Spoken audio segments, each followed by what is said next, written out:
মৰমৰ ছাত্ৰ-ছাত্ৰীসকল, আজিৰ ভিডিঅ'টিত মই তোমালোকক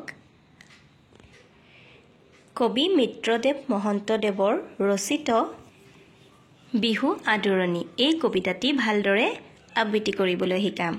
আহাচোন তোমালোক কোন কোন আছা একেলগে আমি আবৃত্তি কৰোঁ।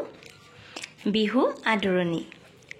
শুনা ঐ ছটাই পেপাতি বজাই ৰঙালীক আহালৈ, পদূলি মুখত বাট চাই চাই থাকিম কিমান ৰৈ। আনিলো জেতুকা আনিলো থেৰেজু আনিলো বৰহম থুৰি, মাখিয়তী পাতে তৰাৰ পঘাৰে আওলা পেলালো জুৰি।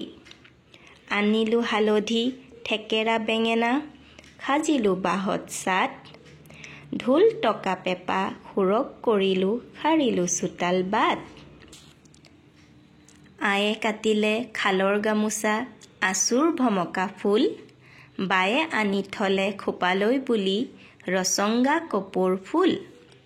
বহল পাতেৰে নাহৰৰ ডালি পিতাই আনিলে গৈ, খুৰীয়ে পাতিলে মজিয়াত খোলা তিল গুৰ দিহাকৈ।